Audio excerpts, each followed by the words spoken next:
So look, tell me about we've talked about WWE a few times, but tell me about Yeah, your time there. So you, I know it was recently. Do you have the chance to guest coach in the WWE Performance Center in yeah. Orlando? How did that come about, and what was that like for you? So I got a message end of last year. Like we just got obviously NXT UK closed down, which is a shame. That again, that shot promotion and the body of work we all put on doesn't get its flowers, as people say Mm, nowadays. Really, really underappreciated, and I feel like people will realize that in the future. And that catalog of matches that happen in BT Sport, from guys like Walter, Ilya, Jordan Devlin, Joe Coffey, Noam Dar, all these kind of guys put on a tremendous body of work. but yeah, so you got the call. How did that come about? Well, again, end of the year, they were saying like we want to bring a couple of the UK guys an opportunity to coach and to see if it's something that you'll be good at, and also produce a few matches. So we got their phone call to go over there. Went over there in February. Me, Rampage Brown, and James Mason went over there in February. Didn't know what to expect. Really, really, me more so than them. James was a coach and a producer for NXT UK. Rampage has always been a coach. He's got a school in the Northeast, and he was given the opportunity to produce some matches at NXT UK. I've done neither, right? I've never really been a coach. I've never produced. I was well out of my element. I was really not looking forward to it, to be honest. In my head, I always thought, like, no, I'm a talent. I'm always a talent, but no serious injuries. Best condition of my life. So much experience up here. I've got a lot to offer as a talent. So I kind of thought of it could be a way of being like, we don't see much in you as a talent, but here's something that you can do. But it wasn't that. I was also told straight away, this is not a reflection of how we think of you as a talent. It's just something we want to see, and see if you're good at. I think one of the things I was told was when I was at NXT UK, I was managed to always. I went from being a big East End butcher, changed myself to a lackey for Noam Dar, a bookie. I was a Yeah, bookie the on East End NXT bookie. UK. Yeah, Yeah, then I turned to a homeless guy. Whatever they did, I was like, right, I'm going to do this. So then the mindset was for me to kind of work with people to bring something out of them character-wise. Like it's something my experience was. So it kind of helped with people like mold a character. So I was in doing the promos. I was in doing the character work with some people, which is a good experience. But again, in my head, I was like, in the ring, I don't know what I could show you that these guys can't. But my strength would be promos and character and try and be a showman in the ring kind of thing. yeah. So it's over there, and I took to it, and I got really passionate about it. There's a lot of guys there, so you end up in the PC 2 hours in the morning, 2 hours in the afternoon, two different classes. Like you either shadow in it or you were getting involved. Then from 3 o'clock to 6 o'clock, there was open ring. There was a lot of guys that weren't on TV yet or are pretty new to wrestling that would turn up to open ring. And for 3 hours, you're with 4 or 5 of them, getting really detailed. And after a while, I'm really passionate about pro wrestling. I love it. So when I get in the rhythm of it and I start talking about it with guys that want to learn, and you start, it's really rewarding because once they twig, you tell them something and then they'll go, you see them do it the next day at training. You're like, yes, man, this is amazing. So I got a great buzz. I started to really enjoy it. So we were over there for the first trip was 2 weeks. So you're starting to love it. It's like this is great because it is really rewarding seeing people. And because a lot of the guys that were learning to wrestle are from athletic backgrounds, so they have a natural respect to coaches and so they you can see they really respect. I'm not saying respect makes me enjoy things, but I'm saying you feel appreciated when you're showing them something and giving them feedback or giving them advice. It felt really appreciated. So it felt like, oh man, all this 20 years of me working and I can pass on some knowledge. It makes it worth it because hopefully if they're good enough, they'll pass on that knowledge. So all the 20 years from 2002 when I stepped in that training school and I get to go over to America and all the stuff I've picked up along the way, I'm passing on to someone. They're using it and they hopefully can make something of it. So I felt amazing. So yeah, I was really getting into coaching. I mean, unfortunately, we had to go home after 2 weeks. But while we were there, we produced a couple of matches, live events, and NXT Level Up. So, which is a high pressure situation. Not so much for Level Up because it's luckily taped, but we had to watch how live TV was set up from the truck. My God, they do such an amazing job. See Mm. what the 2 hours of television we get to watch on TV, the amount of work that goes into it, you will not believe. I'm talking about one episode, one NXT episode, the amount of work that goes into it is unbelievable. Unbelievable. I can't even begin to describe to you how hard they all work and the high pressured situation they're all in. With the camera guys, making times, making sure the advert comes up, and you're watching it go. I was in the truck. I was like, this is I've never seen anything like it.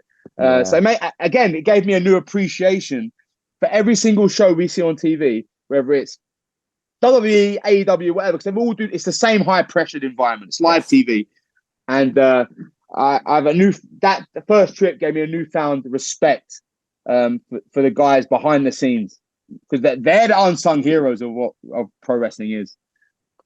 When you first kind of made your kind of move to WWE, did you find it a real kind of baptism of fire in terms of learning as a performer how to change how you acted? So that I've heard a lot about people talking about challenges of kind of working to the hard cam and working different parts of the ring and timing it out. Like, had you already got that down, or was it a bit of an education? I'm lucky. I feel like I was pretty. If you a student of the game, right, you kind of understand that, right?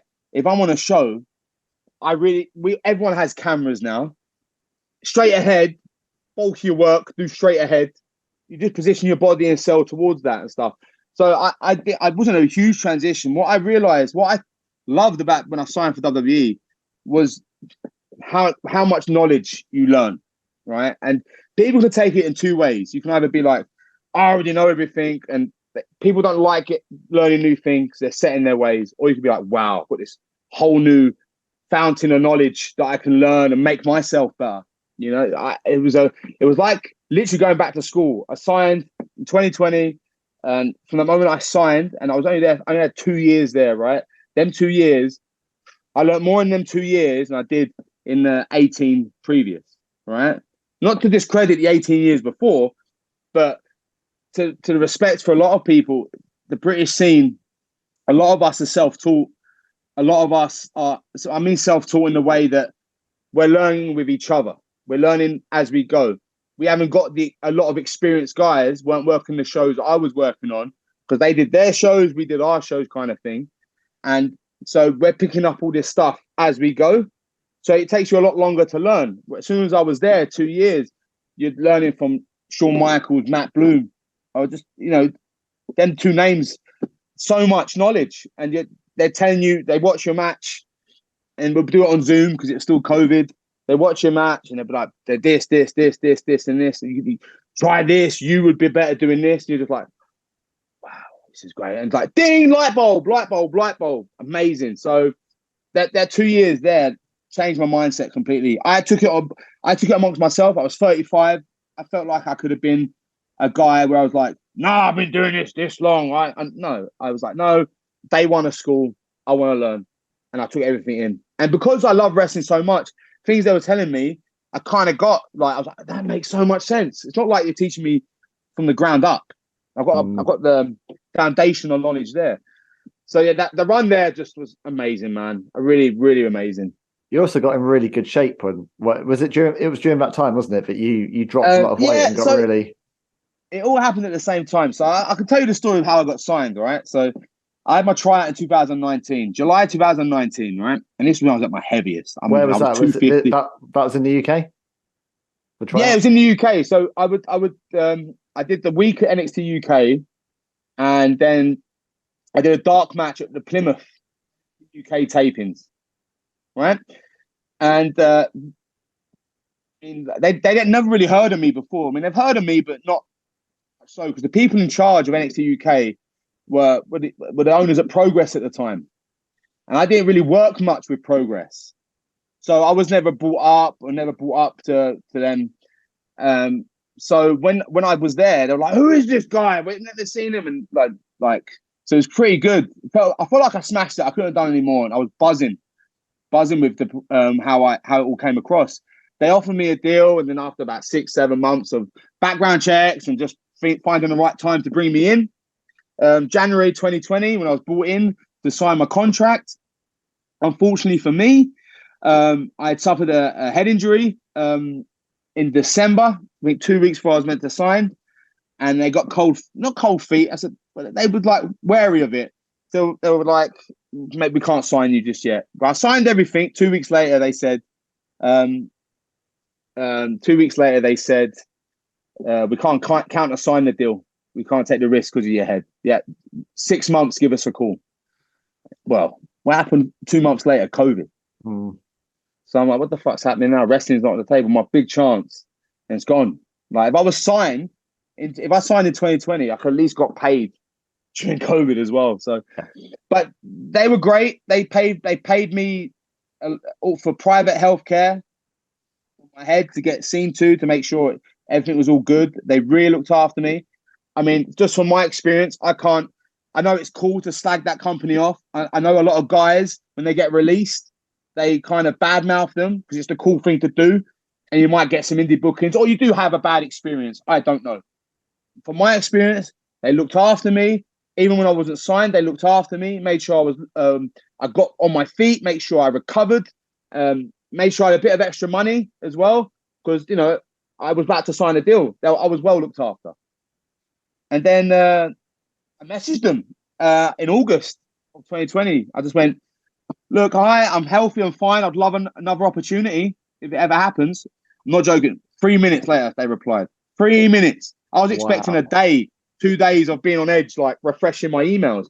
3 minutes. Yeah, that's great. Let's do something in September. So I went back down for September. They texted me over. I did a 3 week training camp. This is when it was. And after that had finished, a week later, they offered me a contract. Wow. And then signed in October 2020. Yeah, hell of a journey though, man. Yeah. Like, from thinking it all gone to be like not even focusing on wrestling anymore, just focused on my family and me and just being healthy. And then, like you were saying earlier before you press record, positivity, right? I had just positive thoughts in my head all the time when I was trying to get healthier. And all that positive mindset equaled me just being like, sod it, reach out to them and not overthinking it. And they got back to me. And that change in mentality, I believe, equaled good things. So, you talk about getting your start back in 2003. 20 years later, you're in a performance center. I've seen so many incredible photos and videos and stuff of that performance center. How does that facility compare to, what the experience you had and what makes it so special as a place to learn? So it was more so the second time we was there. So we went back over there in April and May. It was a longer trip. And it was there. I just remember walking in that first day back. So we landed on like the Sunday, we rested, and Monday we started again. And we got in there, I just looked around, and there's like Norman Smiley's teaching his class, Fit Finley's doing a cardio session, Terry Taylor's about to start his class. I'm like, this facility is out of this world. So look, it's a one-stop shop for pro wrestling. If you're a pro wrestler and want to get good and have a passion about this, that is a place to be. Like, there's 5-6 rings, soft ring, state-of-the-art strength and conditioning, big ass promo room. There's like I don't know what else to call them, classrooms where you can watch wrestling matches with your coach and get it pulled apart. It's just all the tools in the world to be the best you can be. Does it have all like the entranceway as well, so you can kind of work out your timing and all that? Kind of stuff? The entranceway is not that. It's been the big building where they tape NXT now. Right. There's like 2 buildings. That's where the old PC was. There's a new one, a bit further down, which is massive. They have everything bar a entranceway, but they have all the time in the world to practice their entrance. They can go over to that facility, and if they want to, and stuff. But that, again, like, they have all the tools in the world to get good, right? Yeah. So it blows your mind that exists. And we had something similar. It wasn't on that scale in Enfield in the UK. That would blow your mind. Like, you'd be at training. 9 times out of 10, I was always in the morning class. So I'd start at 9 o'clock, and at 12 o'clock we'd have strength and conditioning. I know you do your in-ring for 2 hours, and you're on strength and conditioning, you're stretching out your back, and you just look up and see the WWE logo. And you're like, what is going on? I'm working here. This is amazing. Like, for me, I can't even speak for myself. be out of body experience at times where you just stop yourself and like, fuck's sake, look where I am.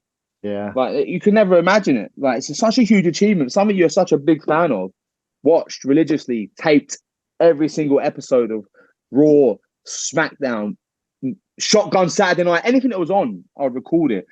It's such a big fan. And now I'm at this facility learning from people I watched as a kid. Wild. And thankful, grateful, just have that opportunity.